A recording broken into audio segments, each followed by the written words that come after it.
my name is Greg Crowther, and on behalf of Larry Lesser, I welcome you to our video poster, Just Add Water, a conversation about resources to support songs.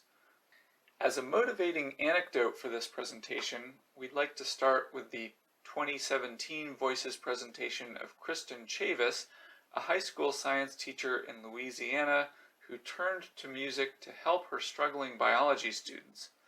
As she recalled, when making my first song, Circulatory System, the kids loved it, but when they took the test for the song, they still didn't do well. And so Kristen quickly realized that she needed to supplement the songs with other resources. So with that as an introduction, Larry will take us through the next few slides. Though Greg and I are both in higher ed, we both have had K-12 teaching experience. For my own years teaching high school, back-to-back classes every day, plus assembly, plus advisory periods and club meetings, I totally get that teachers need to be able to tell right away if a song is going to fit their curriculum and their scope and sequence, and if it's going to deliver content more efficiently and memorably than some other use of that same amount of class time. And we all know that songs can be used just for fun or to build community, and there's, that has its place, but our focus is on actual learning and learning that's active learning.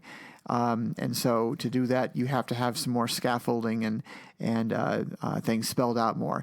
So let's get concrete with a particular disciplinary example. So here's from the CauseWeb Fund Collection, which has over 800 items. On the URL here shown with references, put a template of things that you can spell out for any particular fun item to make it scaffolded or supported for use.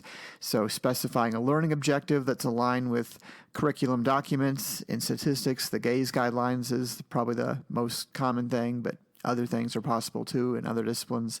And then doing a search through the CauseWeb collection, which is searchable, to find an item that's aligned with the objective, and then decide if it's best to use it out of class or in class, and if it's best to use it just to introduce a concept or apply the concept, or later on to summarize the concept.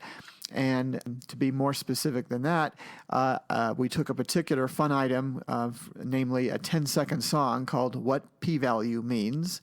And you can see here we have a little template of things where we describe the song and give information about it and the setup, how you could set it up in advance and how you could use it in class or out of class.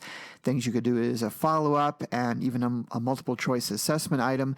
Ideally, we would have all of this available for all, I think so far, 178 statistic songs in the CauseWeb collection, but we don't. But at least we have a template here, an example, a test case song, and anyone is welcome to help us do this for all the other songs.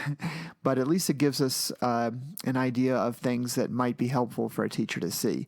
Now, since 2015, Dennis Pearl and John Weber and I have had a grant from the National Science Foundation to develop and assess interactive statistic songs, and Greg was one of our songwriters for that.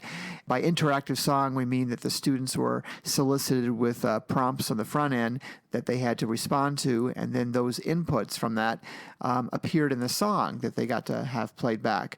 And the collection of these songs, there's now 28 of the songs, is publicly available for free. It was launched in May of 2018 at that URL.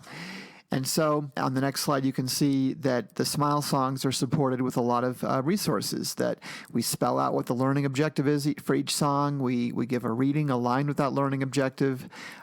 We have the pre-song prompts, as I mentioned. The lyrics are displayed. An MP3 recording is available to listen, sing along to, or download.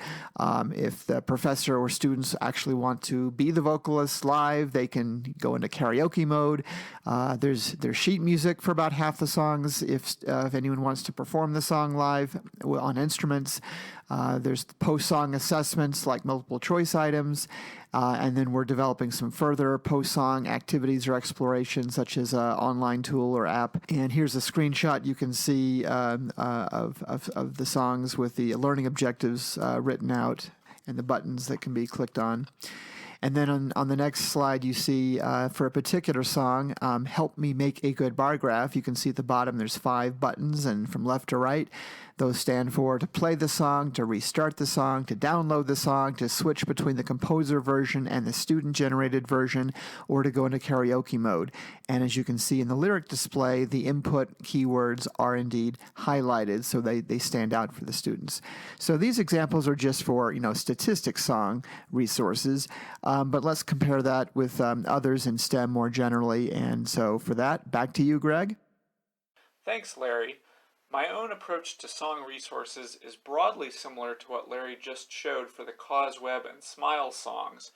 So if you go to my STEM songs page, shown here, you'll see links to several types of resources, but I want to stress that my main goal is to help my students interact with my songs quickly and easily and to extract the most important ideas. So for me, the single best way to do that is to provide study guides populated with good study questions. For example, I have a 1-minute song called Neuroendocrine Cell, which we don't have time to listen to right now, but if you look at the associated study questions, you'll find that they're pretty wide-ranging. Some just review the basic facts of the song, and that's important because even if a song comes right out and states something, some students may miss that. Other questions go beyond the explicitly stated facts, asking students to make inferences or even interpret the artistic aspects of a song. And that's important too, both for its own sake and as a reminder that songs are not, repeat, are not only for rote memorization. To maximize student learning with these study questions, consider having the students work on the questions with each other, for example, as a think, pair, share exercise. My study questions paired with songs have been useful to at least a few instructors, such as Hillary Kemp here at Everett and Patricia Halpin over in New Hampshire, and anyone else who is interested is more than welcome to use my website and/or to contact me directly. Aside from the study questions, one other type of resource that I'm fairly proud of is interactive online sheet music. And this is certainly not used by all students, but those who really want to learn a song can do so by following along as Noteflight.com plays through the sheet music.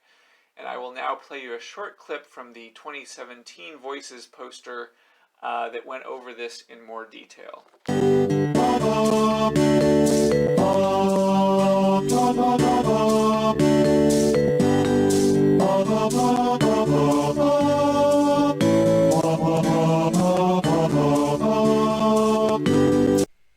Hi, this is 2019 Greg again, and Larry and I want to emphasize that we are certainly not the only ones who provide supplementary resources with songs, and some other sources can be found, for example, by doing a singaboutscience.org search for songs with lesson plans as shown here. Having now given you our take on song resources, we are very interested in hearing from you. What kinds of resources do you consider most useful for building mini lessons around songs, and why?